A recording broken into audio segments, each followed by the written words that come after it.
What's up? What's up? What's up? Welcome everybody back to the ThinkSpace podcast, episode 14, episode 15. I don't know, something like that. We'll figure it out. I'm sitting down with an entrepreneur, a founder, a CEO, a local Vancouverite, somebody that built something big. I don't know how else to put that. Someone that made something monumental in terms of a product. I'm sitting down with Tony Yu, who is the founder of Vessi Footwear. And if you don't already own a pair, they are the comfortable, stretchy, breathable, completely waterproof shoe made for Vancouver's backyard. Am I misquoting that at all, Tony? No, that was good. That's something like that? Yeah. All right. It's better than me. Yeah. Nice. I like it. So you have, it's like a boot, a shoe, and a sock all in one. How did you get that? How did you pull that concept together? What's the background of the company? There's so much to dive into here, but first and foremost, what gave you this idea?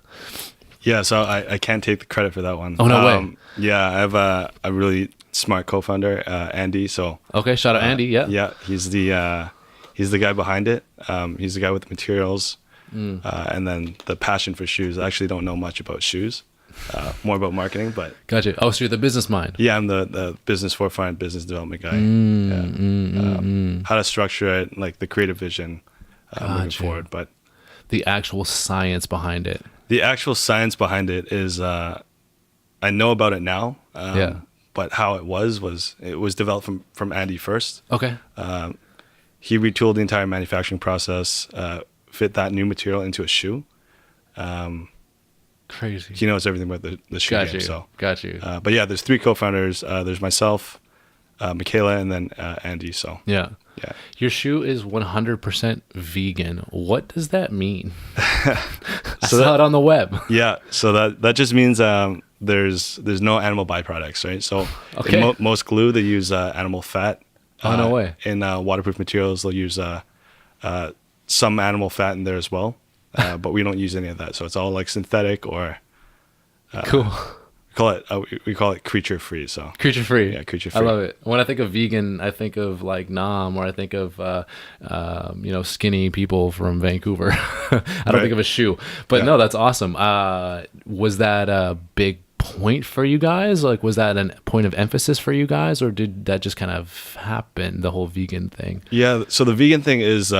It's more on the sustainability issue because when we look at, say, like leather shoes or animal-made goods, the life cycle of an animal requires a lot of input, which produces a lot of methane gas, is bad for the environment. Absolutely. Global warming. So yeah, these things are not good. Yeah. Buzzwords. Yep. So I think it's kind of one initiative to just be a more sustainable, eco-friendly type company. Yeah. Leather shoes are inherently like pretty wasteful. Oh. So if you're thinking about leather, you're taking hide off of, or like skin off of an animal, which requires a lot of input, like feed, and housing. The entire lifespan just produces a lot of waste. Yeah. On top of that, when the leather is actually treated, it goes through like a whole tanning process, the dyeing process. Cool. And it wastes a lot of water, huge water consumption. These are things I would never think of. Yeah. So there's a whole side to it. Right. So just going back a little bit more, like the textile industry is the biggest contributor to water pollution in the world. I had no idea. So every single year it contributes about 20% to global water pollution. Wow. And that's because of the water that is used to treat this type of material. So leathers, cotton, growing, all the inputs that go in are wasteful. But the most wasteful part is the fact that when these clothes are made, or shoes, or whatever, it's the material's thrown out. So like, most people don't know how shoes are made. No, right? I'm totally ignorant to the fact. So like I wear Jordans all the time. Now I feel bad. I got Nikes on my feet right now.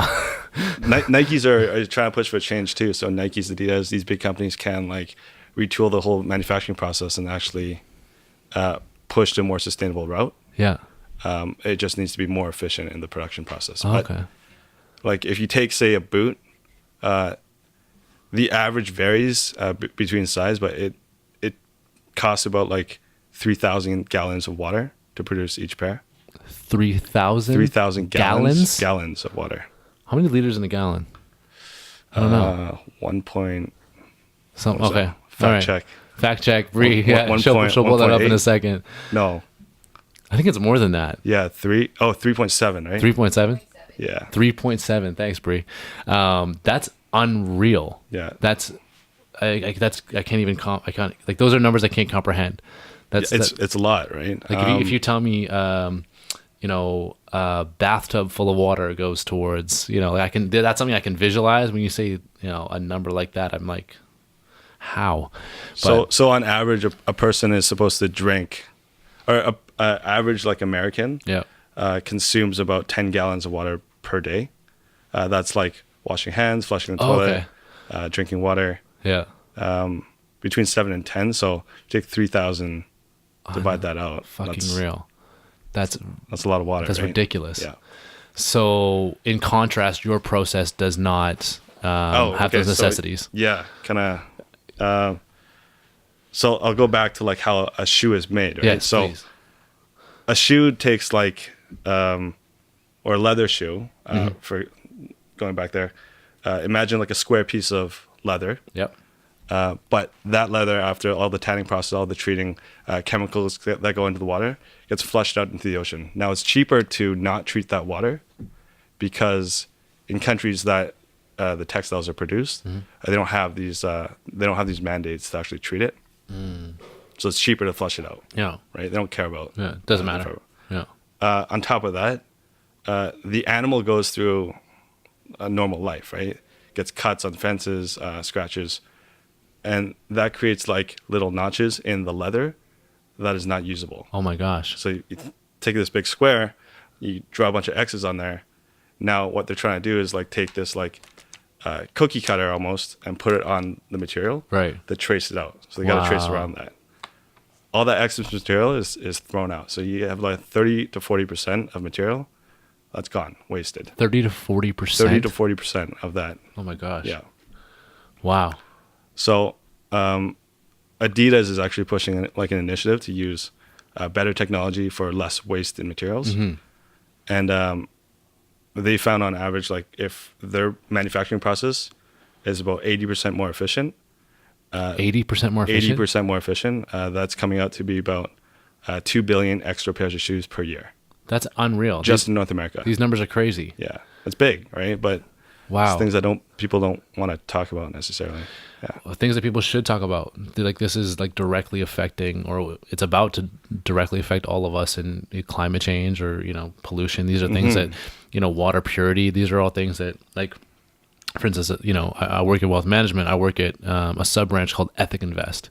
So we do socially responsible solutions for ethical investors, essentially. So, triple bottom line, people, planet, profit, and then, ESG, ethical, social governance.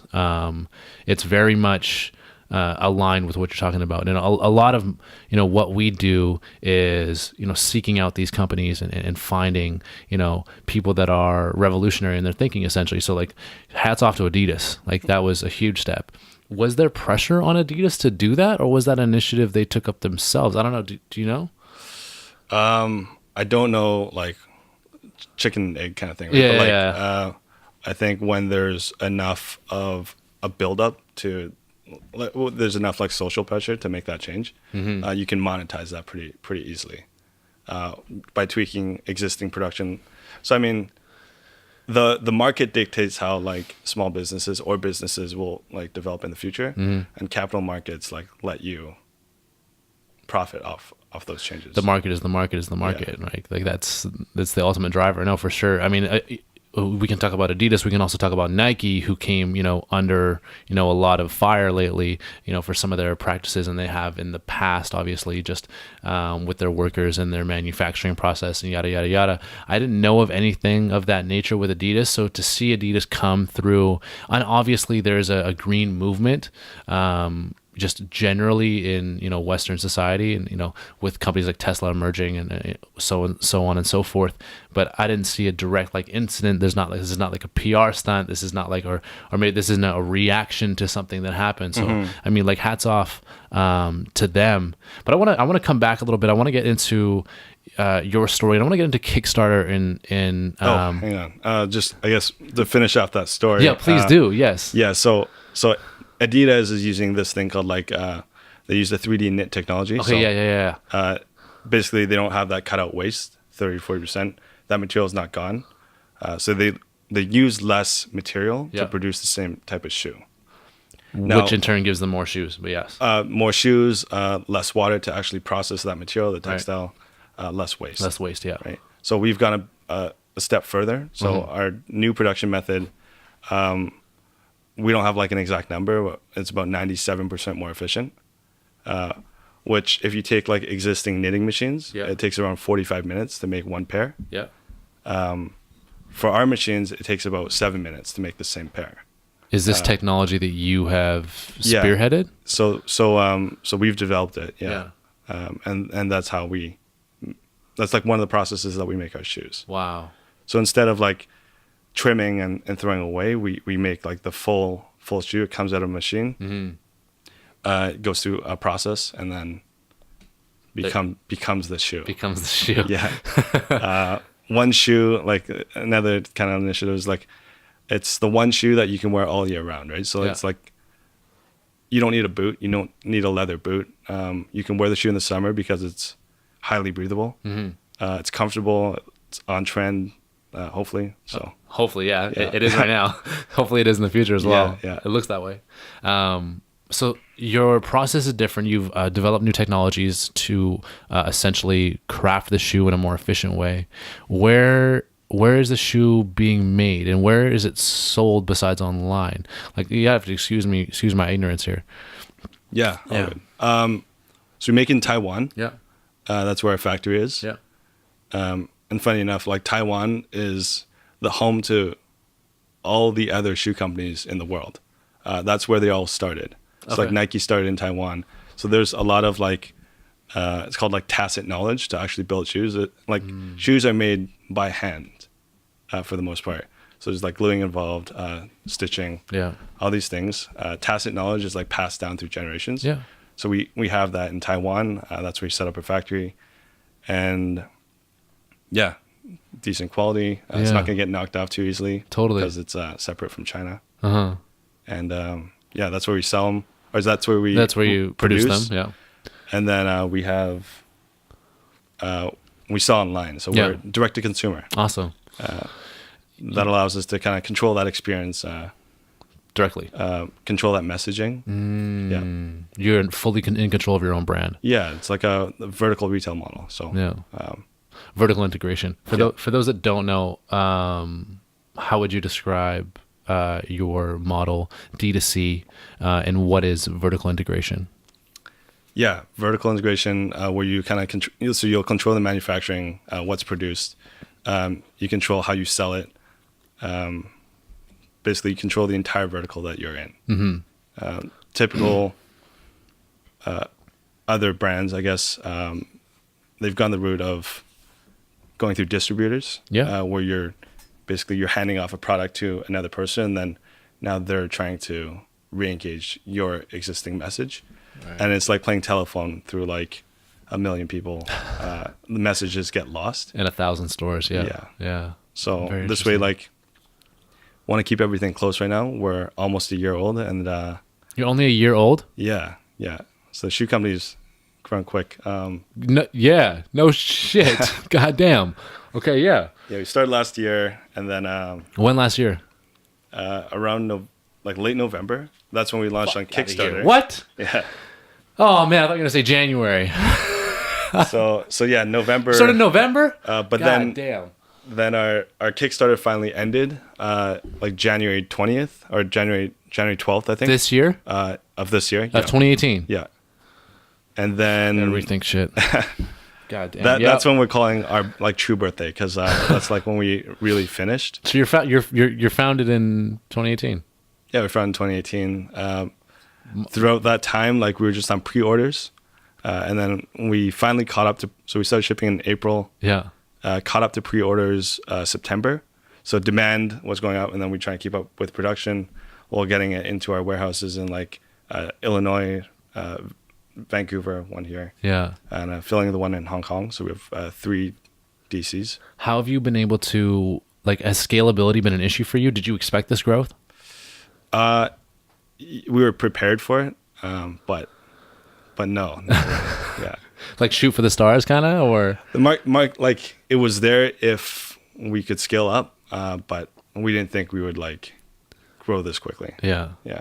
What has been, in your opinion, what's been like the catalyst for growth? Or, sorry, let me go back to actually, the second question there, where, we talked about Kickstarter and, getting funding and whatnot. Was that, did you guys go viral, or like, how did you raise, because correct me if I'm wrong, you raised over $1 million. Yeah. What's the exact figure? US was like 1.3 or something. Unreal. Yeah. Unreal. Through, like less than 10,000 people. Like, how many people actually got you that money? I can't remember. Ish. No biggie. Maybe like 10,000. Yeah. 10,000? Yeah. That's unreal. Yeah. That's absolutely crazy. How did you get the message out to that many people? How did you fund, like, what was your marketing model for this Kickstarter? And for those that don't know, maybe give us a quick background on what Kickstarter is and how you've used it. Sure. Yeah. Kickstarter is a good, I guess, so it's a crowdfunding platform. Yep. Where companies can take new innovative ideas and see what the market adoption is like. So they put it on a platform and essentially pre-sell the product. Yeah. Yeah. And while you're pre-selling the product, it allows you to get more capital up front and then go and negotiate terms with the factory and actually deploy that capital. Exactly. Totally. Yeah. So what was your marketing scheme going into it? I mean, I can think of something, make one prototype and start a Kickstarter like nothing, but for it to be successful is a whole nother ball game. How did you guys go about that? It's all about that, the messaging, right? It's the way you tell the story, and it's the way you can trigger and spark different emotions within someone's mind, right? So product really good, but with like really good messaging and storytelling, you could sell. There's a guy who sold a rock, right? So no way. Yeah, he sold a rock on Kickstarter. Well, there's a guy who did the potato salad. I had no idea. Yeah, that's pretty funny. Can we pull it out? Can we pull up the potato salad guy?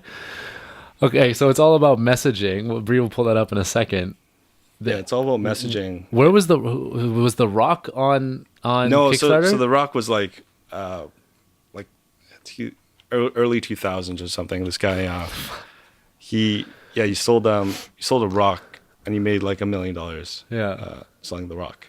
So selling a rock. Selling a rock. Yeah. Or like multiple rocks. Like he sold a lot of rocks. Okay, I was gonna say you cut up one rock and you can get this much of it. This you can get that much of it. Keep the rock alive. Not this one. If you look up potato salad on Kickstarter. Okay, look up potato salad. That was a pretty funny viral one. What year was this in? This was 2016, I think. Oh my gosh, this is just a couple years ago. Is this it? Oh, 2014. Oh, 2014. This guy's hilarious. You're kidding. Just read the this is his 55,000. So he's like, what? Oh my god! And he's got content behind the scenes. So then on the right is your rewards, and you can pledge. They call it a pledge, and it's just hilarious, right? Receive a bite of the potato salad, a photo of me making the potato salad, and a thank you posted on our website. And I will say your name out loud. I'll say it out loud while making the potato salad. Ships to anywhere in the world, and that has 1,200 backers. Unreal. That's the $3 package. Hold on, Bree, go down for a second here. The $10 package. Oh, the 20. Is there one below that?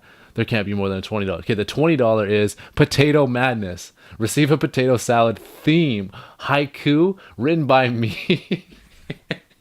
Your name carved into a potato that will be used in the potato salad. That's if you give $20. Shipped anywhere in the world. So seeing this potato salad fellow, I guess you could say your job was easy because you actually had a fucking product to sell. Yeah, but this just goes to show, like, so this type of campaign, I'd say, is more shareable, and people want to be part of a movement when it really picks up. Right. Yeah. Let's throw the Vessi one back up there. Yeah. Okay. Yeah. So this is us right now. This is our new product. So this is the new product. You have already funded one right here. One before, actually. Yeah. So one before. So if you go back to the first one, if you click on the top where it says "Buy Vessi Footwear." Oh yeah. You can click on the first one. Nope. The first top one right there. Oh yeah. So this was the first one. How much you raised right here? So we did $1 million on here, and then we went on Indiegogo, and we continued to raise some money. How does it feel raising $1 million? It's good. Yeah. It's good.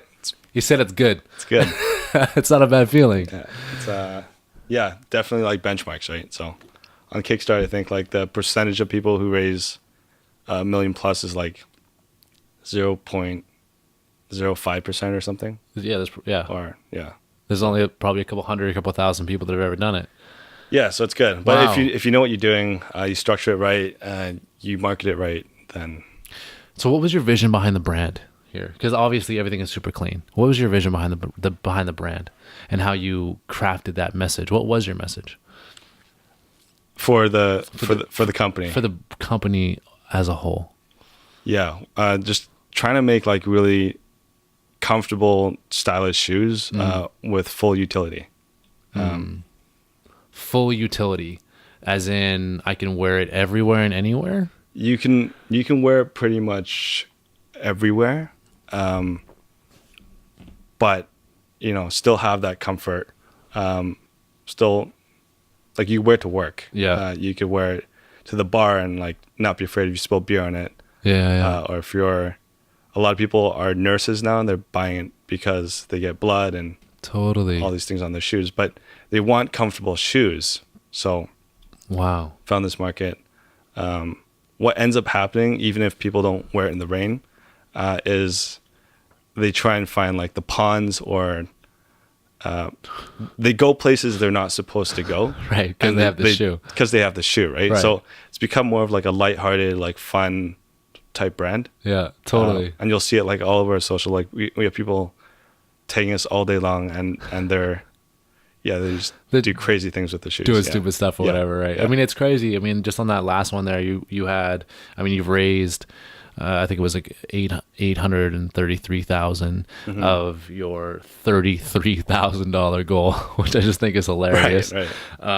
From around 4,000 backers on Kickstarter, which, like, that's astounding. That's absolutely astounding. I think, sure, you have a great brand and the product's great. I'm really curious though about the waterproofing itself. So, like, for instance, if I have a shoe, I can I'll step maybe through a small puddle in my Nikes because I know the bottom is rubber and that's not going to get wet, but I can't like fully immerse my shoe, or like, but I see these videos out there where they're like literally jumping in water, and I'm like, doesn't it get in the top? Doesn't, like, how is my foot dry? How would my foot be dry? I'm like looking at the videos, I'm like, what? How does that work? Yeah, so is it super tight? Like, what? Water still comes in through the ankle, for sure. Okay. But everything else is protected. Okay, because that would be magic if you figured that one out. So not yet, but the material is part of the production process that we've gone through. Okay. Which creates like this full seamless design, which means there's no stitching, right? Right. It's a Flyknit? No. So Flyknit's like coined by Nike, of course. You're talking to an idiot right now. You gotta tell me. We're calling our material Flashknit. Flashknit. Okay. So Flashknit is the outside. It's that knit material that we have. Yeah. And that part. So I'll just go through like the construction of the shoe. Please. The most outer layer is our Flashknit layer, and it's treated with a hydrophobic solution, which say that again. Hydrophobic, so it's like it doesn't like water. Yeah. Yeah. Thanks. Phobia against water. Oh. Yeah, okay. So. I like it. It's afraid of water. Bree, can you throw an image of the shoe up here so we can understand a little bit more? So hydrophobic. Sure. There we go. Right there. Yeah. So if you go to the new shoe, it's a different looking design. But Where's the new shoe here? go back. Yeah, this one. That one right there? So if you scroll down a bit, Okay. these are. Oh, check out that. Yeah, go down a little bit. So you can do this, which if it loads. What? So on the surface, it's a hydrophobic solution which repels water, mud, dirt. So light stuff. Okay. And then underneath, because it still is a knit, water will eventually get through and saturate that top layer. Right. So You can see it's like kind of getting wet a little bit right Yeah. there, but it's not seeping. Yeah. we have a waterproof membrane. And that's the true technology part. That's the key right there. So for those that are just listening, we're just watching a short little video that is essentially someone that's just dragging, half of their foot in the water and just staying completely dry. So the membrane is where the actual technology is there. How much can you talk on that technology? Like, how does this? Because there's water resistant, and there's waterproof. Like I'll cheap out and buy a cheap jacket that's water resistant. I end up getting wet and I'm all mad. Waterproof is different. When I think of waterproof, I think of like those yellow raincoats. I don't think of a stylish shoe. Okay. Like how do you get waterproof and breathable? That makes no sense to me. So that membrane technology is like, that's where the magic kind of happens. And why it's so different is because it's stretchy. Okay. I'll take off my shoe because I'm wearing it. Okay. But yeah. Perfect. Yeah. So it's like this, right? Yeah. Totally. And it always retains its like elasticity. And it won't like rip under that pressure? It doesn't rip or any of that stuff. But so for those that are just listening, he's mutilating his shoe essentially. If you did that with Jordans, I'd have to smack the shit out you. But it always retains its shape no matter what. But that's the membrane layer. And Okay. if you think of like a really, really thin type of latex. Okay. That's what it kind of is. Everyone that is at home is thinking condoms right now.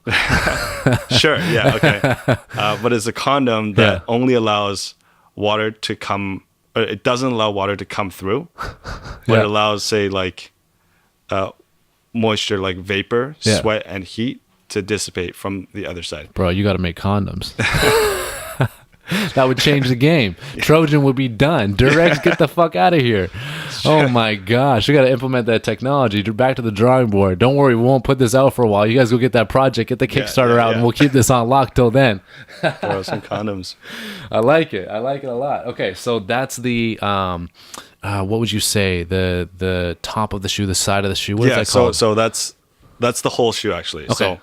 So because it's a seamless design, it's like think of like a sock. Right. So the outside is a water repellent treatment. So water will bead off, but if it saturates too much, then the membrane layer protects any water from coming in. How that works is like water molecules are structured differently than, say, vapor. So sweat and heat. And the holes that the membrane creates are basically too small for the water molecules to pass through, so it gets blocked out. But at the same time, it's large enough for the sweat and vapor to escape. So is that what dry fit essentially is, or is it any relation at all? Because like Nike, that's Nike's thing, right? Where it's just like, you can have breathability, but you're not going to get wet. Is similar at all? Dry fit lets you get wet, right? It's not waterproof or anything like that, but it's just like it has that same kind of concept, right? Maybe not. I don't know. No, so that one's more of like I think it's more of like a coating. Okay. I'm not too sure how dry fit works, but sure. If you're familiar with, say, Gore-Tex, Gore-Tex is their claim to fame was basically breathability and waterproofing. Yeah. But the actual thing was like they're not that breathable. Yeah. So and they don't stretch, right? So if you think like a Gore-Tex material, like a jacket, if you're trying to pull it like you did with my shoe, it's not going to move. It's not going to happen. Yeah. So if you try and put that in a shoe, which they actually do, you have Gore-Tex like runners sometimes. Really? Yeah. Oh my so gosh. like hiking boots and stuff, but what they've constructed is like very stiff. So like a very, very stiff type of hiking boot. And those are waterproof. It's not very breathable. But they suck. And it's what you're saying. It's like a hiking boot, right? Yeah. So It's trash. Yeah. I think our shoes look cool. It's very breathable. Yeah. It's stretchy, so it feels like a sock. Yeah. All in one. It's so cool. I always say, like, a veteran traveler is always going to bring 2 pair of socks. Now I don't have to anymore. Just buy one of these. Huge market for us is travelers. Yeah. Because like the top is so, I'll do it again, but yeah. The top is so like shapeless where you can just fold it in. And then it always just pops up. So the top is totally malleable. Super lightweight. Yeah. Yeah. Very cool. Like, I love it. Feel how light that is. Yeah. So this is, what did I read? I read 6.7 ounces. Yeah. So our first shoe, I'm not sure how many grams that is, but our first shoe, so the standard sizing is women's 6 and men's 9. Those are typical sample sizes. Mm-hmm. So our women's 6 came out to be about 148, 49 grams. Okay. Which is... How many ounces? I forget how many ounces that is. All good. But that's lighter than most phones. That's unreal. So I remember the only context I have with that when I was reading up on this was I remember I'm a basketball player and I remember in high school I got the Kobe 6 and the Kobe 6 was supposedly the lightest shoe out at the time and it was, I want to say 11 ounces and it felt like nothing. Yeah. And so like, I haven't thrown those shoes on yet, but it must feel like you're not even wearing them. Yeah, I should have some in the car. I can bring some out to you. I'll definitely try them out. What size you? I'm a size 12 or 11, Okay. 11, 12, 11 and a half. I might have that. That's what's up. Appreciate that. But I mean, as a basketball player, having light shoes was amazing. And then you would always want to wear your kicks off the court because they just felt so good and so light. Yeah. And versus like, for instance, if you get a typical leather shoe or maybe like a New Balance shoe or a Nike shoe or a Jordan shoe that's all leather and kind of like clunky, you put that back on and you're like, oh, like what is this? You know what I'm saying? Right. And it's not as breathable. Like basketball shoes, the technology, which is awesome. So we always try to find stylish basketball shoes so you can wear off court. Well, now you kind of have your solution, right? How did you get how'd you get it so light? Like that's crazy. 6.7 ounces is crazy. Yeah, it's just the type of construction that we used. So that seamless design allows us to make it.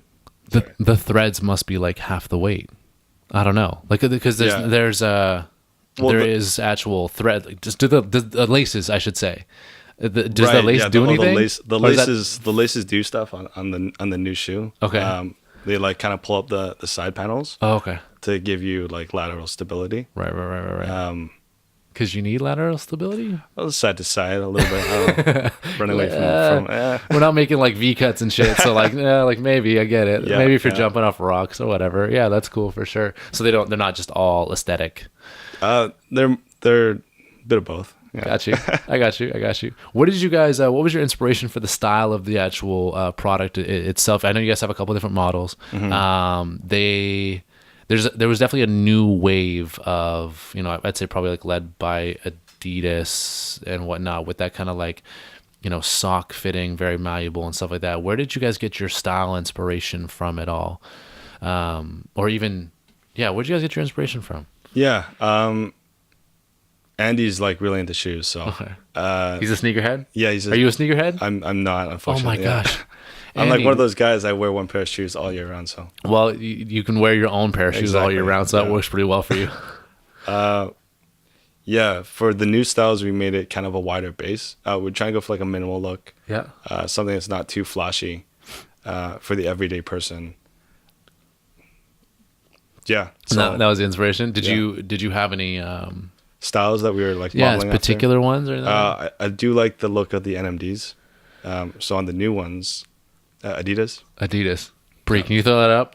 I'm such a Nike guy. My bad. Is Andy an Adidas guy or a Nike guy? Andy is. This is religion. This is like asking Andy if he's like Muslim or Christian. Like, come on. Is Nike, I think. Okay, for sure. Shout out to him. We gotta have him on. Goddamn. Why would it? What's it called again? Adidas. NMD. NND. Yeah, so they came up with these like. Oh, I know what you're talking about. Yeah. Just stuff like this. That was totally the wave. Yeah, so for our new style, we came up with a little more like flared out look. Yeah, I actually like your guys' shoe way more than this. I don't have a pair of these. I don't like that weird block at the heel. Are you are you a design freak, or like do things like this? See that one right there, bottom left, that gray one? That's my style. That looks like your shoe. Yeah, Kinda. I don't know. you should put these on and put ours on back to back. Yeah, Huge difference. for real. And 240. What's your price point on your shoes? They're right now on Kickstarter. It's going to be around 140. That's 240. Once a 140, no taxes, anything. Yeah, so Crazy. and that's 240, but That's 240. But it's Adidas, so Yeah, but fuck Adidas. Like, okay, why am I paying an extra $100 for a worse shoe? for that name, right? I don't even like that name.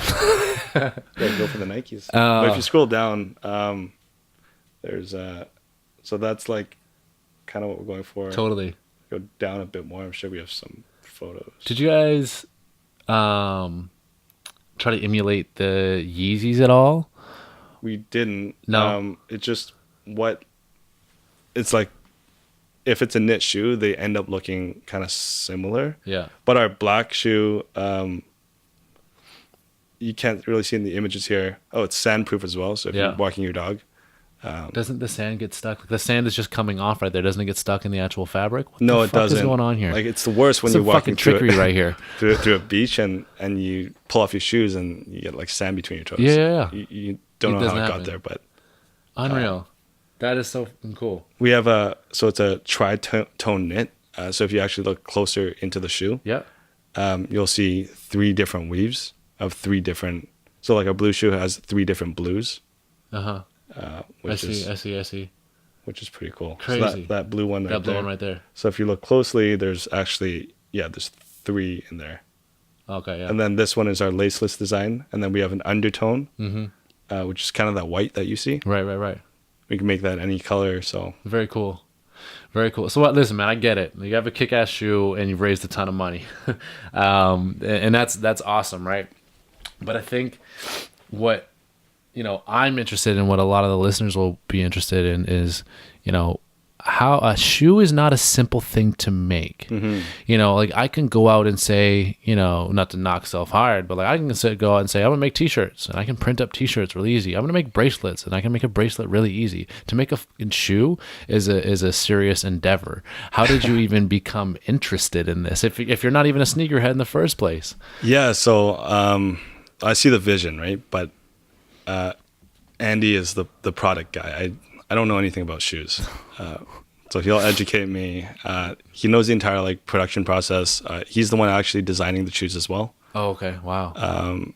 And he's the one talking to the factories. He's like the Woz, Nice analogy. Yeah. And there's like moldings that we need to create. Lasts, which is, I guess, like the shape of the upper. Yeah. What materials go into the midsole, which is that foamy rubber part on the bottom. If we use rubber, if we use different tread patterns, how that looks. Crazy. So he's the true genius. I just get to sell the product. Yeah. You're the business mind behind it. Sure. For sure. Yeah. How did the name come to fruition? Was that your idea? Was it his idea? I'm assuming you kind of designed the brand. If you're saying he designed the shoe, maybe that's true, maybe it's not. But what was the vision initially behind, in terms of colorways and in terms of message? How did you manifest that? How did you come up with that? Yeah, it's a long process. The company actually was called Wave at the time. Okay. So luckily we didn't use that. It turned out that name was trademarked. Of course. And extremely hard to rank for any type of search terms. Yeah. So because it was trademark, we were so lucky that happened, because then we got to change our name to Vessi, which is, actually I'll save the story for another time. It's teaser. Okay, so what can you spill on the brand? On the branding side. On the branding side, yes. I mean, we're just trying to be like a minimal lifestyle shoe. Right. Yeah, that you can wear anywhere. Music festivals. Yeah. I get it. I get it. Lighthearted. Who's your target demographic then? Did you build around the demographic and go outwards for there? Like when you started this branding concept, what was your start point? If you know what I'm saying. Sure. Yeah, we built out some audiences, target demos and stuff. Yeah, we had a few avatars, which is like a college student, not super into like high fashion. They're not like the hype beast. Yeah. But kind of like the one step below. Mm-hmm. So they're picking up kind of like the fashion that was 6 months prior. Right. Because they probably don't have that $600 for a shoe. Yeah, like they're not the ones wearing the red and blue giant Filas, right, that are back in style right now. Yeah, which is crazy. Yeah, Bree's got them on right now. You look at the camera's not on you, Bree. Yeah. So you're one step down from there, and obviously the price point is like pretty affordable. Yeah, so the price point's there. We priced in the technology because it's unique. If we made it too cheap, then it just seems like it's... Well, you'd be undershooting yourself, right? Yeah. You can always go lower, but you can't go higher once you launch something. So right, figuring out that like medium price point where it causes a bit of pain, but not. It causes people to stop and think like, do they need it? And then we're confident that we can like push them past that edge and get them into the shoes. And once they're in the shoes, it's sold. Yeah, the product stickiness factor is so high, higher than I've ever seen any other product. Well, Apple, but yeah. Like once they're in, the comfort is what keeps them around. The comfort and like how lightweight it is. That's what gets them to stay. Totally. So you said the college student. The college student, techies. Yeah. People that they don't have to go for business meetings, but techies that can walk into an office wearing anything they want, start coding at a desk. Right, something you wear all day long. Yeah, functional guys. Yeah. And then the college students, those are the ones after that in more of like a professional set. They're like yuppies. Yeah, nice. Okay, you don't hear that term very often anymore. But yeah, that's a great term. Yoga goers, like people that are yoga goers, yes, a bit more active. Yeah, Soul Cycle, those types of people. Totally. Yeah, where they do go out and they'll go to music festivals. They go for like a short hike just for those Instagram photos. But they're not doing like overnight hikes. I love that you're calling that for what it is. Like, yeah, they're gonna go and they're there for a photo. They're there for the photos, right? They're there to like show their friends that they've done this. And that's part of who they are. Yeah. So I just love that we're at the point now where you can just say that professionally and be like, yeah, no, that's the type of person we want, not just like, in conversation, like, oh, he's that type of person. Yeah. They have money, like good income range. And then, they have the means to go travel, right? So totally. Traveling, I think, is a really big part of today's culture. Yeah. With like all the social stuff that's going on, social sharing, just social media content, social media and stuff. It motivates other people to kind of do what you're doing, right? Experience that. I think it's pushed into a new wave of people just trying to see the world, which I think is great. They do it maybe initially for the photos, but they come back with like a boatload of experience. Yeah, not just the photos. Exactly. Yeah, and not just the likes, not just the follows. So, which is the whole point of travel, which is amazing. When we talk about so obviously the brand, has a strong footing, and talk about the perfect place to launch, like Vancouver, BC. Like, holy shit. Like, everything you just described is like the ideal Vancouverite, right?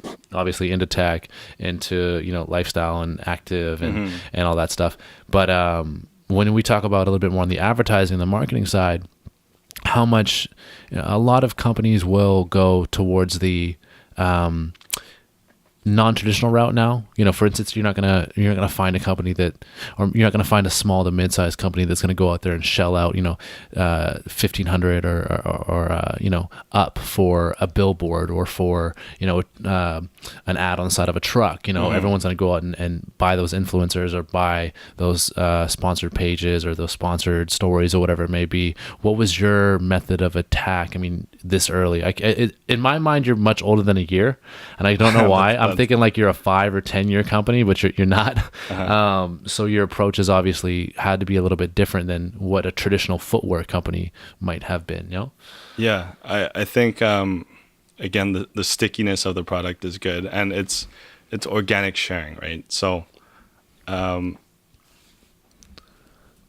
in my mind, so I'm testing this idea is where if you can name off like 5 of your closest friends, or 5 people, you'll name off like 5 of your closest friends right now, right? Yeah, sure. So we're like identifying like certain clusters and then seeding those clusters with maybe a few pairs of shoes. So now if you look at your friends and they have 3 of them have shoes and they're posting all this content, organic content about, them doing crazy shit with their shoes, or like pouring mud on them or whatever, pouring alcohol, you're going to eventually want that pair, right? And then we feed that into digital paid advertising targeted within like certain regions. Yeah. So we're doing Vancouver, and then Toronto's big.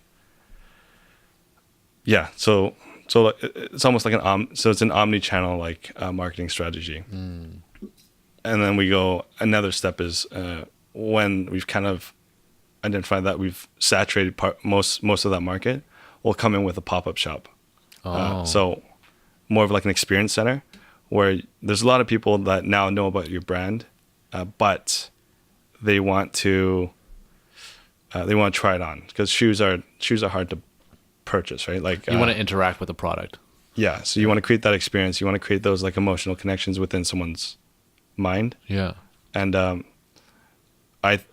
really into like neural marketing. So like the more neurons that fire, like you can trigger more like neural networks within someone's mind, and that's almost like those are roots.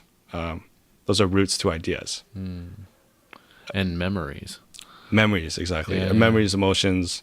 More you can trigger, then the more understanding they have of the actual brand and the product. So at the end, it doesn't become just a shoe that's waterproof, because there's other shoes that are waterproof, but it becomes like more of like an experience, like how it feels, how it makes you feel with other people. That's why like high fashion is so good. That it's super expensive, right? It doesn't really look good, but the people that wear it, it makes them I'm glad you said it doesn't really look good. It makes them feel a certain way, right? Yeah. It's out there. Yeah. What'd you say? Neuro marketing? Yeah, neural marketing. Neuro marketing. Yeah. That's a term I haven't heard before, but I understand the concept, and it's something that's branding in my mind. Like you want to create a mystique, you want to create a texture to your brand, something that you can identify with all 5 senses essentially, right? Well, where did you get up on that? Like how did you? Was that a school? Was that something you learned in school? How did you try to get that angle? It's just like biosciences and stuff, and so looking at that. But if you think of so like all experiences are attached to like different emotions, right? So as long as you can like fire off those emotions in someone's mind, their subconscious mind tells their conscious mind how to act. If you try and approach it and you try and like go hard with like facts and stuff, you're hitting the conscious mind, which does all the processing. It's like the logical brain, right? And what you want to do is like you want to use story and imagery to convey that directly to the subconscious and skip that conscious mind. So it's like if I told you to what's 8 to the square root of 16, your mind is starting to try and process that, right? Yeah. So that's like the new brain doing the logical processing. But if I showed you say a glass of water mid-flight, like capture that mid-air, and it's about to hit like granite on the ground. Sure. So you immediately understand like what's going to happen next, and you've bypassed that type of The logical brain. Right. Right. And your brain already knows, and it's firing all these like receptors, and it can, and then when you feed that message into it, now that message is associated with what's going to happen next. Right. Right. You're leading the mind down a certain path. Yeah. And then you follow it with a message or whatever it is. Right. So I love like Lululemon. Lululemon is I think a great like vertically integrated brand. Absolutely. The best, I think. And it's all about like the experience and the education like in their stores. Right. People aren't buying like yoga clothes because they love doing yoga. But that might have been what it started with, right? Like yoga makes people feel a certain way. It fires off certain like emotions and experiences that people can connect with. But the product itself like enables that feeling. So the product has more neurons that fire off when you touch and feel it. Right. Rather than me just giving you a call to action. Exactly. Totally. I mean, Nike's never sold a shoe in their life, right? They tell stories. Yeah, victory, right? So like that feeling of victory that you get is what you get when you buy Nikes. It might not be like that now, but like that's what it started with. Totally. So attaching yourself to certain events or experiences, I think is a great way to do it. And the way you do that is you storytell. Really good at storytelling, and you can bypass and get to like that. They call it like a reptilian brain, which is the brain that like. It's your primal brain.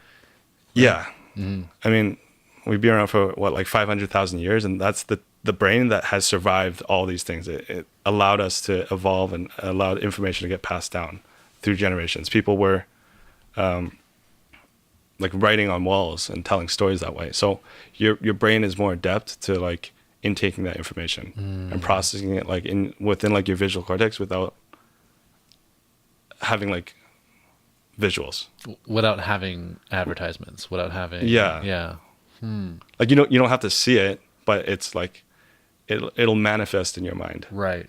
You can create a storyline within your head. Yeah, and you can run with it.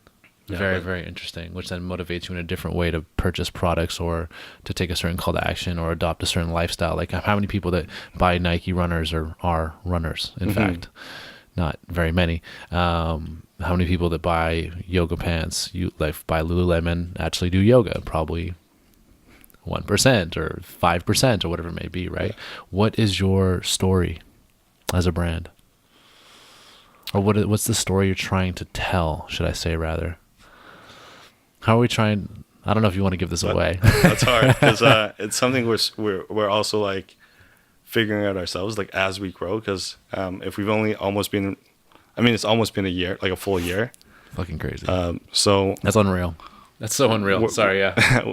We're slowly evolving, right? Like I'd say you're quickly evolving, but yes. Well, we're evolving into something that like we might have been we're guiding it, but we'll see where it takes us, right? Like right. What the true story is, because I think the story is not what we tell, right?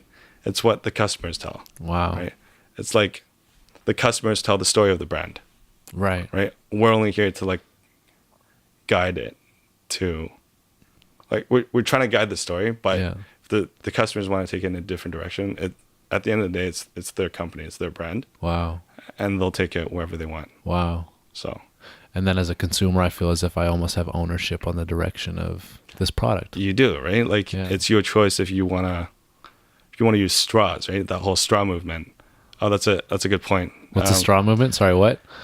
So there's like a movement against straws. Oh, right. They're illegal. They're illegal now, right? But like you spark up a bunch of emotions because they had. So what do you think of like right now that imagery? So what I see right now is that turtle with a straw in its stomach or nose or wherever. Right? Yeah. Why didn't they use like a more aggressive animal? Because turtles are cute and so it triggers that part of your brain. Totally. Right, and it makes you feel bad. It's like when PETA goes out and they show you the cutest little chicken, and they brutally massacre it. Like they just take that away from you. Yeah. Right. That's the hard trigger. So if you can like be really good at storytelling, kind of almost bring up that emotion, and then you take it away, and then you plug your product in as the bridge to that resolution. Right. Then you're like, then you're a necessary part of the process. Yeah. I need you, or I need the product to complete my thought process almost. Yeah. It's like, you ever seen like movie posters where, let's say like a romance novel, there's like a guy like just about kissing a girl. Yeah. You feel what is going on, right? Right. But if they're just kissing right now, it's like, whatever, right? Yeah, who cares? But you can pull more emotions from someone like with that, I guess, unknowing, but your mind fills in the blanks. Totally. Wow. So if your mind fills in the blanks, subconsciously, right? So that's again tapping into that subconscious. Yeah. So it's making your mind like perceive what should happen next, or right. Yeah. And then it's kind of like insert product here. Insert product here. Yeah, exactly. That's how like illusionists or like hypnotists, they do it. They're keying into your subconscious mind, and they're feeding like the right things, and it's like they're feeding you sensory input so you can come to conclusions which then they want you to come to. Exactly. If I'm right, Yeah. something of that nature. Very interesting. What is your educational background? Psychology? No, I did business and economics. You don't sound like an economics guy. You sound like a psychology guy. I like that too, but I'm into the markets. Markets are nice. Totally finding that equilibrium. And I think, I mean, kind of sidebar here, but to me, like a 140 price point seems below equilibrium. Maybe I'm wrong. I mean, you guys are selling, so, but if you raise that price point, I mean, you said you can't raise price points, but I mean, to me, you have a product that is truly worth, $180 or $160 when you exist in a marketplace which has inferior products at higher price points. No? Mm-hmm. I don't know. That's I guess that's a tricky one, because the bigger brands they're a lot more elevated, so people will make that like subconscious decision that it's worth more. Yeah. And that's kind of where we, like, if we structure a price point in a way where it gives off immediate. So right now, what's popular are 5s. Yeah. Like price points ending in 5s. Okay. And 7s are really good. Right. 7s show, they've done a bunch of studies, but 7 is the only number that represents, like, I guess, a discount. Okay. Because it's not 9. Because it's not 9. People like understand like 99 is like one up. Or, for sure. So 7 at 5 shows premiumness. Right. And 7 is kind of. Yeah. Right. I got you right there. So okay, go ahead. Yeah, if you're between like 135 and like 155, that type of thought process is almost already there. If you're gonna buy the shoe, you're gonna buy the shoe anyways. Okay. Right. Whether you're at those price points, you get to like 185, then you're. You're really thinking about it now. You're like, you're 185. Like, how much of my paycheck is that? Can I afford that? Yeah. So I'm with you on the sense of Nike, Adidas, Puma. They have brand power, and off of that brand power, like Apple is a great example as well. Like, Samsung makes a better phone at a lower price point, or I haven't bought a phone in a while, but that's kind of the way it's been. Or even with Huawei, for instance. They can charge more because of their brand and off the strength of that. We understand that. I would say to you, because of your demographic and your target market, that is a highly functional and probably intellectual person that goes and makes decisions based off functionality and like true, not perceived value, but true value. That based off of that, maybe you can raise your price point because your average consumer isn't necessarily an unintelligent one. Does that make any sense? Yeah. The price point is for that market. Yeah. Okay. So our current shoe right now is 135 Canadian. It's 130 US. So That conversion's a little. It's not a. So we did it that way because like we're a Canadian company, so we want to give Canadians everything's on purpose, right? But yeah, it like within that price point, it's like that purchase is intentional, right? So they've done the research and stuff, research that whether it's like reviews or just anything, like peer to peer or whatever it is, actual reviews, for so sure. when they get the shoe, they actually want the shoe, right? They're not just buying it for whatever reason, If they buy it and well, I guess this is the thought process. If it's too cheap, let's say we price it at $80, you buy the shoe, you don't value the technology that's actually there. Right. It just becomes like an inferior product to you. Totally. And then you're going to look at the product and think it's inferior. Because of the price point, The lightweightness will be deemed as like being cheap. Yeah. Because it's light. Yeah, not durable. That's not like, that's not the case, right? Right. We built it to be light for a reason. Very, very interesting. And that's part of its functionality. Very, very cool. I don't know. I'm very interested to see.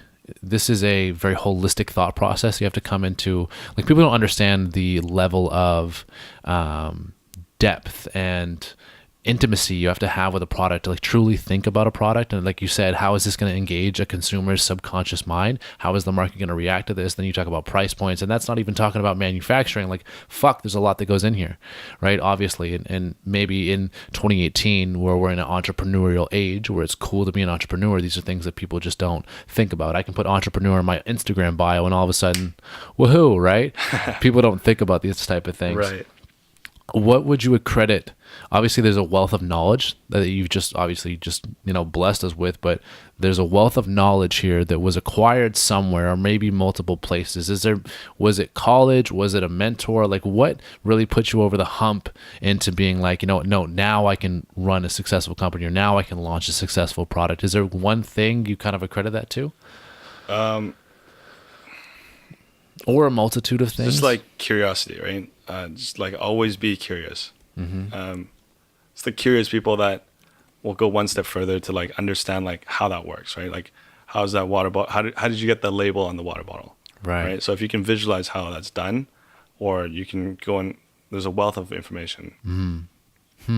So if you're not like a naturally curious person, you're not gonna want to figure out like the intricacies of. I think like as you build like that breadth of information. Did I say it right? Breadth. Yeah, breadth? absolutely. Yeah, okay. Breadth, Your mind will start connecting the pieces like innately. So just, let's say you're really into cameras, right? Sure. And you understand how a camera works, right? You can directly correlate that to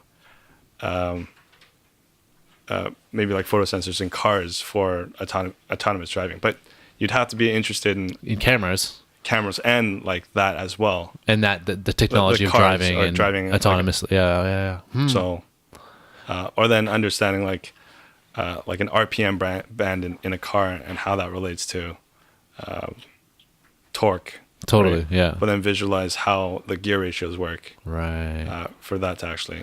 Curiosity can give you a holistic understanding of whatever you're trying to approach. I get that for sure. I'd say that's a trait, though. Would you say there's any experience or any person or any place? Like, I know you, University of Victoria grad, correct? Yeah. Was it university for you? Was it after university? You graduated in 2012, correct? 2012. 2012, right? Your LinkedIn's right. Was there a moment after that? Was there something in college? Victoria's great. I went there myself. You did? Yeah, absolutely. Okay. Yeah, after you, but never graduated, but got the job. Was there, like, for me, there was a point in college.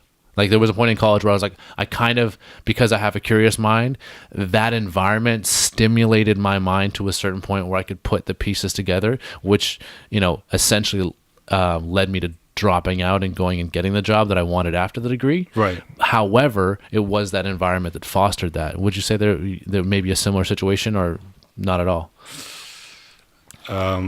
Not necessarily saying dropping out, but a foster dropping out is not bad. Bill Gates or whatever. There's guys that drop out, but you're gonna be very successful. Apparently. I think if you. I finished because I guess I didn't know what I was going to do. For sure.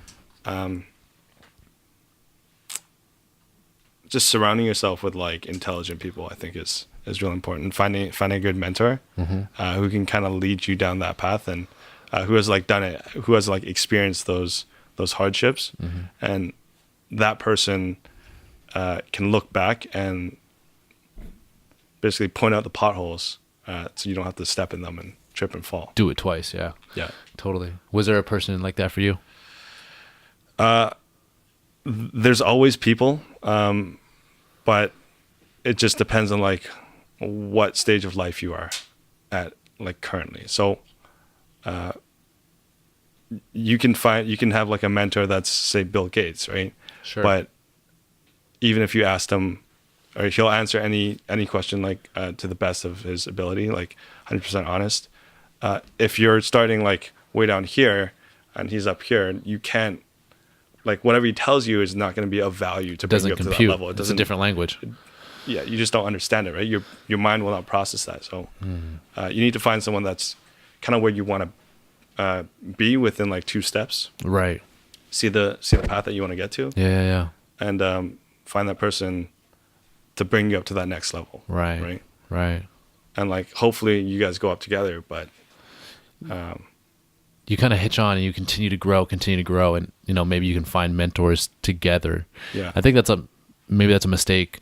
I've reached out to people that I had wanted as mentors, and essentially that was a misstep for me, because those people were 30 steps ahead as opposed to 2 or 3, and they're giving me information, input, and knowledge, and communicating that with their actions and vocally, and I'm just not getting it, because I'm just like they're literally speaking Greek, and I'm over here speaking English, and I can't understand what they're saying to me, and those actions don't necessarily make sense.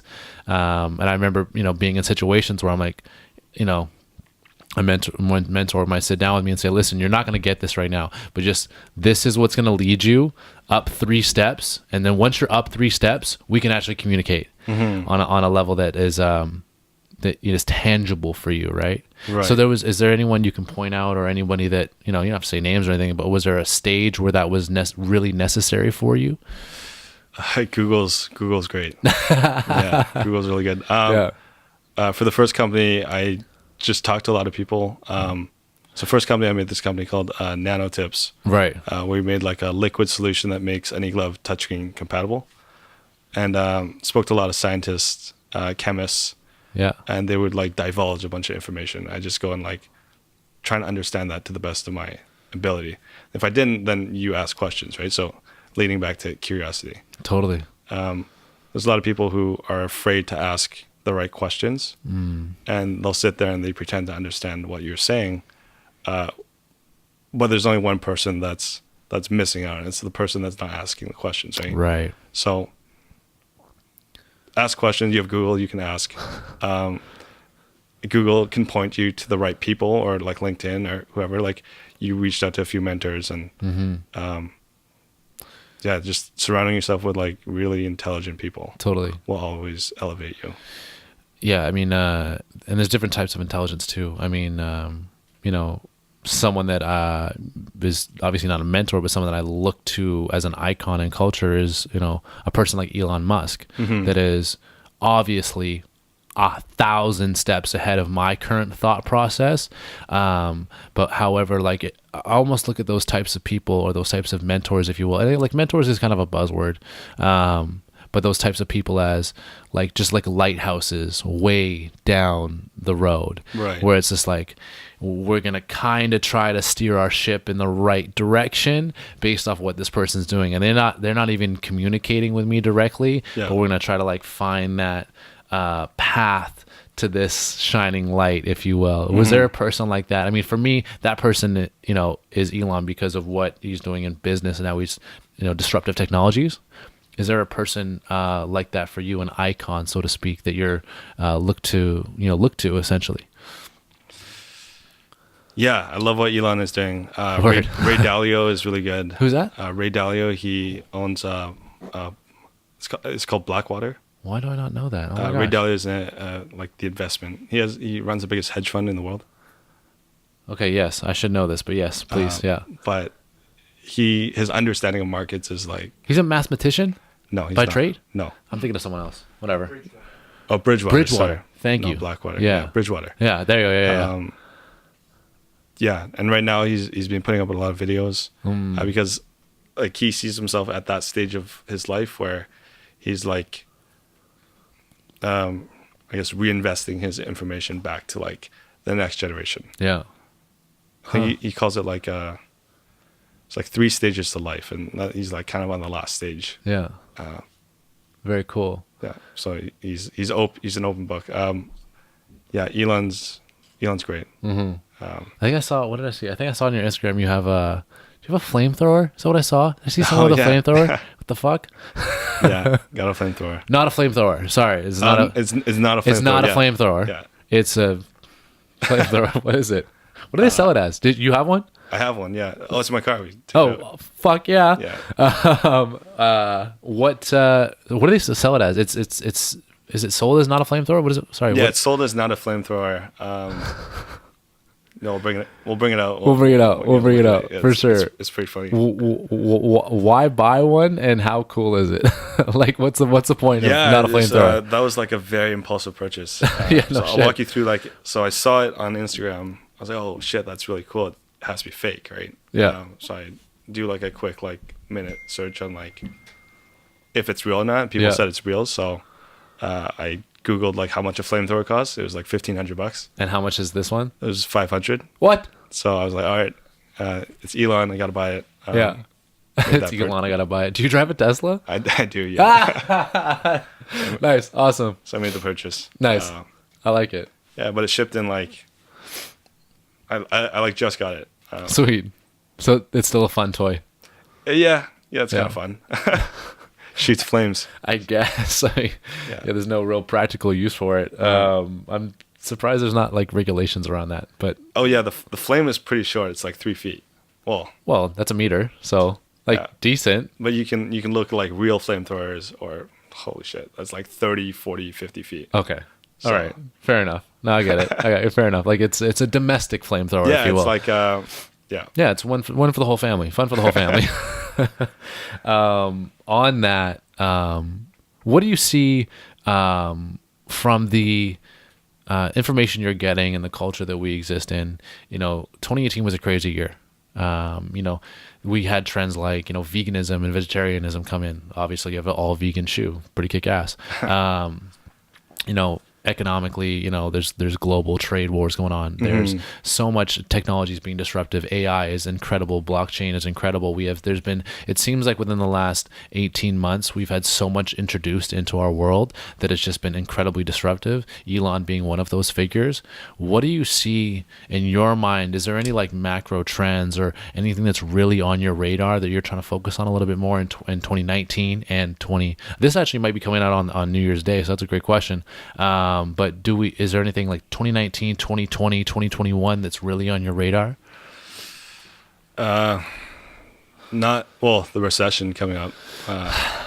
Yes. That's going to be fun. So going cash is good. Yes, cash is great. Buy some property. You'll see how the economy goes. I think this recession is going to be an interesting one because like we're in a time where like we have 2 superpowers, like we have America and China, and then China teaming up with Russia. And they're kind of butting heads right now. Yep. So usually when that's happened in the past, like you have world wars break out. Yep. Right. You have one country that's suffering a bit more, you blame the other country and you you fight about it, right? Well, all of a sudden they have planes in Venezuela and things. Yeah.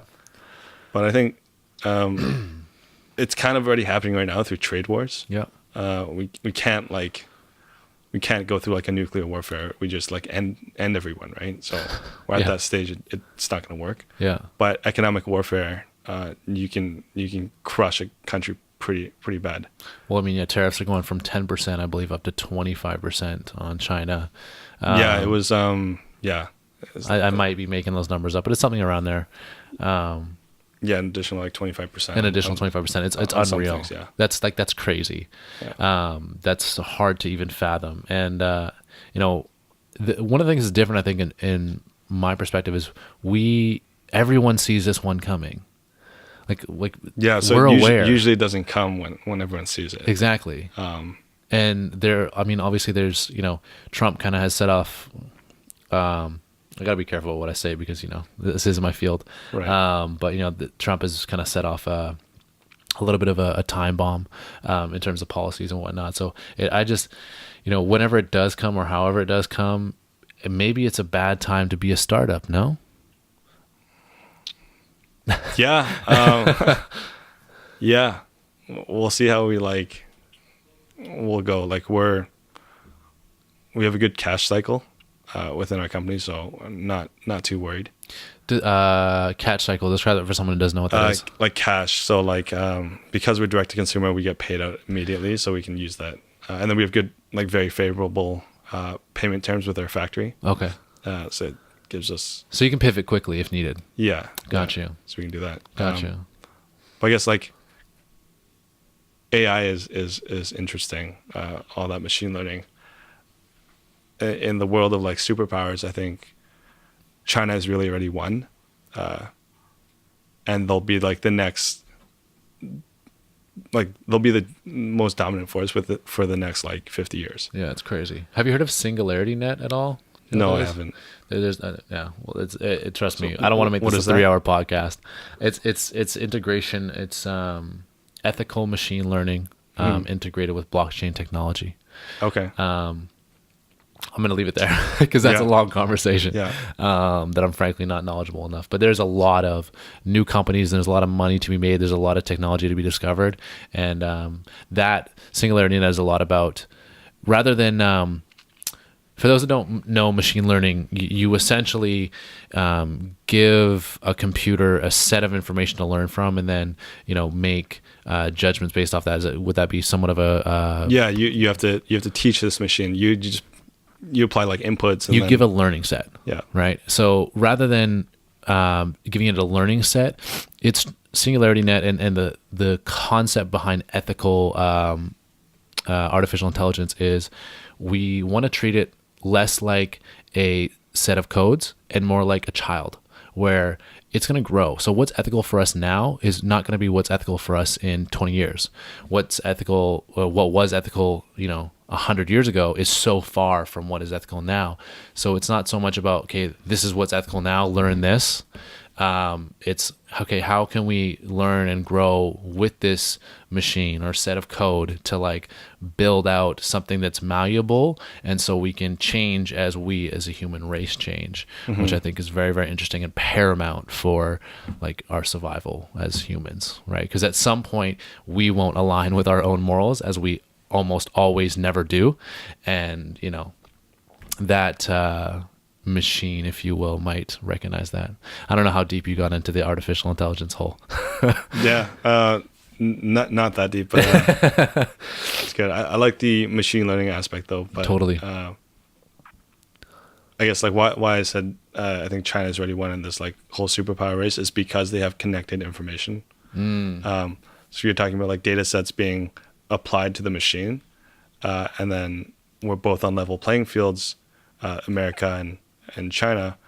They just have more information to feed the machine. Right. They have 1.3 billion people, and everyone uses their phones. Yeah. For payment processing, there's cameras everywhere. You can spot any type of trend. That machine knows more information about yourself than you actually know about yourself. Yeah. Right? Yeah. So imagine all that information being fed into that one machine. That machine is able to predict economic trends. Where in the States, we have these walls built up, right? Google doesn't talk to Facebook, doesn't Twitter, talk to Apple, yeah. All these things are disconnected. NSA doesn't talk to anyone else, right? But in the opposite of things, the other side of the world, everything speaks together, right? So, and they also have technology that they use much more vertically. Is it Wechat? Yeah, no. Wechat. Is it Wechat? Yeah. I don't have Wechat. I don't understand it at all. Completely connected, right? Wechat is a social. Define that. Sorry. It's I guess it's WhatsApp, Facebook mixed together, and it's payments as well. Right. You can order anything on there. Fucking crazy. They're all connected, right? All the data is being shared. Yeah. because China has that type of ecosystem. Yeah. And in a world where the next superpower is about to rise up, in all of history, there's always been like one type of like technological advancement that put another country up on top. Yeah. Now, if you competing against like information machines, 1 week is like the equivalent of like 20,000 years. Yeah. Of like advanced knowledge. Crazy.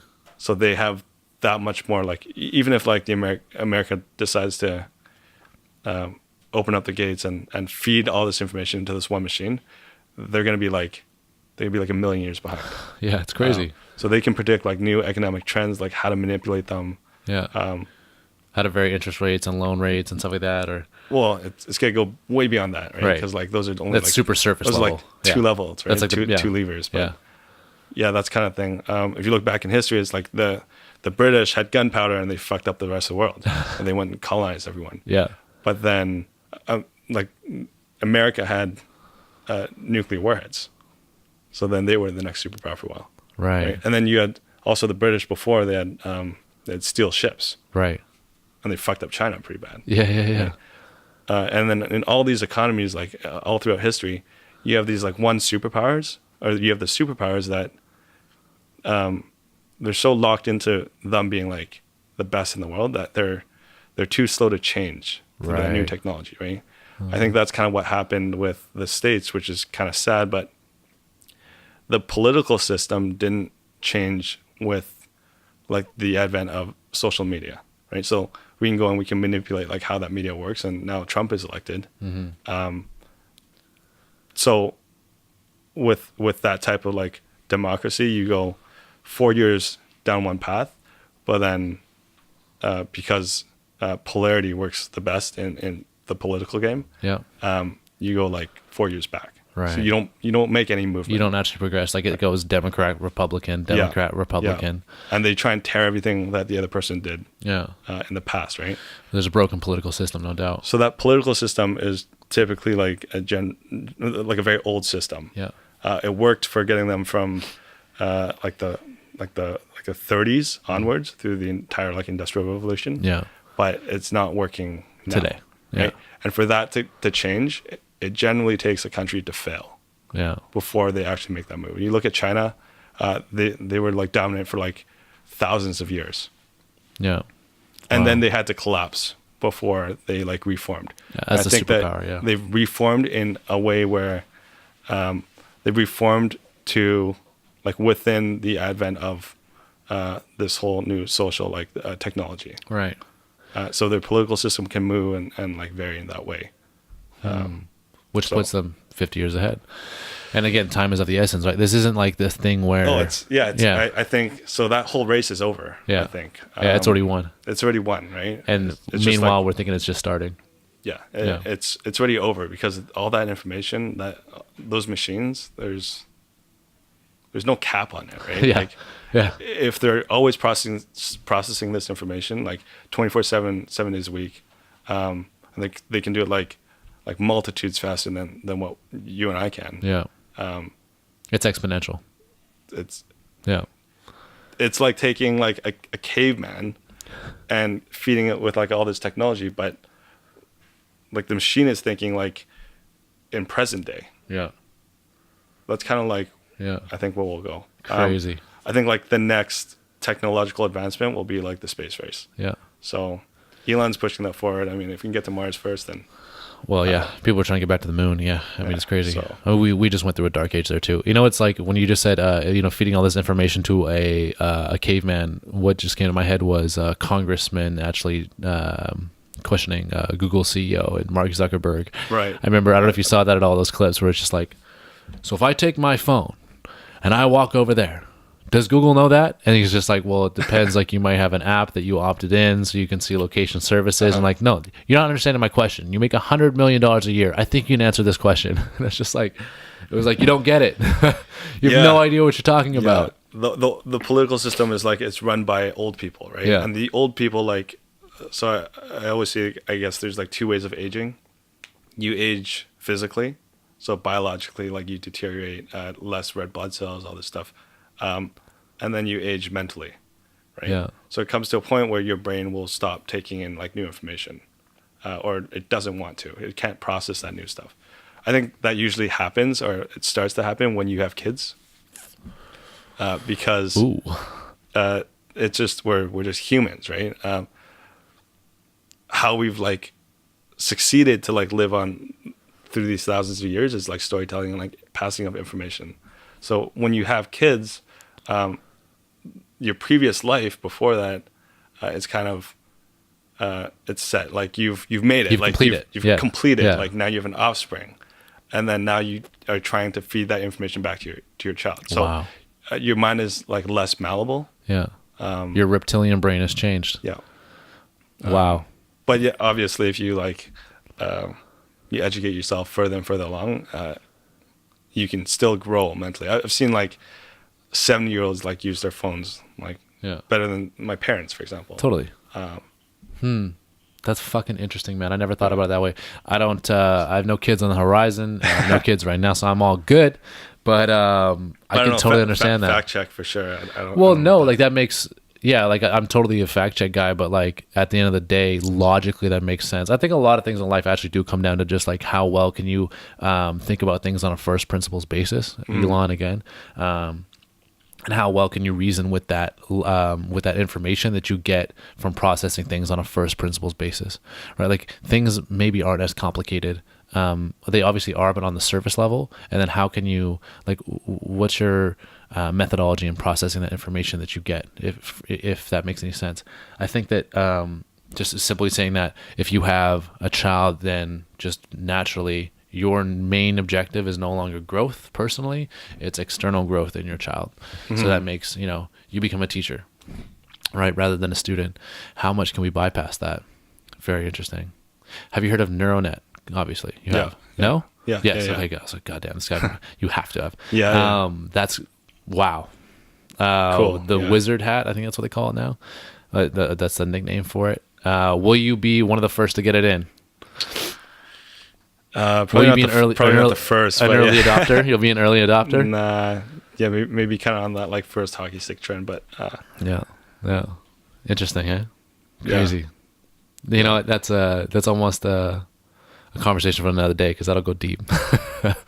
I think that's like evolution, right? Like that's how we evolve past like physical bodies, and beyond that, there's all these ethical questions and conversations. It's like, oh well, are you really human still, right? But I mean, if you don't keep up with advancement, this is like the logical process of like how we're going to evolve. Yeah, how we're going to process more information and like be like multiplanetary.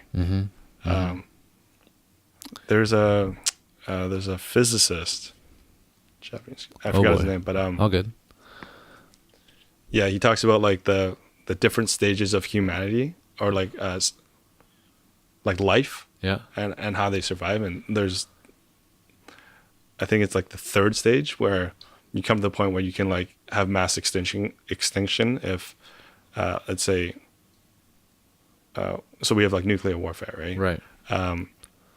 So we bypass that, we get to the fourth stage almost, where it's we figure out how to live like infinitely if nothing comes and like kills us, right? So like biologically we can maintain and like we can live a very long life. And then beyond that you have to be multiplanetary. So we're kind of in like the 3/4 stage right now. How close is that pivot? So like I think machines will get us like exponential. Like we'll be like, yeah, we like I guess we wouldn't be like our current like human form, but if you look at like the Neanderthals, right? Like, well, actually I don't know too much about them, but like they couldn't comprehend the information that we have right now. Like it just there's no connection. You don't have to go Neanderthal. You can go to the Industrial Revolution. Oh yeah. You can go a couple years ago. That's also like going back to like that whole mentor thing that we had. It's like if you're at this level and you're up here, it doesn't make sense for you to divulge information to this guy because Right. he just doesn't understand it. Yeah. Huh. Or there's the other topic where it's like, oh, would you give electricity to an anthill? Right? It's a full civilization in there. Yeah. But they would know nothing of like how to actually use that. Yeah. Right? You give them water, they're going to think it's chaos, right? Yeah. You're killing them. Yeah. So Very fucking interesting, man. I've also heard it, technology integration as the fourth layer of our brain. right. That we've had.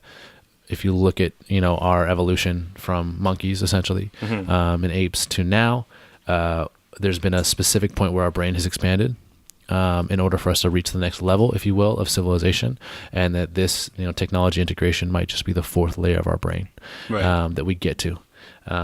Dude, that's a super deep conversation, and I like it. Yeah. It's one that I'd love to go on about in depth. I think there's a lot of trends that probably both of us are paying attention to that are a great discussion. And maybe we can have you on one time as not a founder, not a businessman, but more of a philosopher, if you will. Sure. Okay. Or someone that likes to talk about the future, for lack of a better term. But dude, Tony, you're a super intelligent guy. I really enjoyed talking to you. We've gone over whatever we said we were going to do. I know that. Amazing. Okay. I want to get out and try that fucking flamethrower out. Let's do it. Yeah. But for now, if we want to go out and buy this product, we can do it through VessiFootwear.com. VessiFootwear.com. VESSI and then footwear.com. If you want to sell us Vessi.com, we'll take that. For sure. Boom, right there for you guys that are watching on YouTube. Vessi, boom, Footwear Canada. You guys ship internationally. Yep, we do. Pretty low price point in my opinion. And your second Kickstarter campaign is still live? Still live. Still yeah. live? We're up for another 32 days. Another for 32 days. So get out there, and I'm sure you have some perks for your early investors, or Yeah, absolutely. Discounted prices. Awesome. Super kick ass. Tony, thank you for your time. We're definitely going to have you on and to talk these futuristic conversations, Cool. if you will. Yeah. Thank you so much for your time, buddy. Thanks, Josh. Awesome. Bye.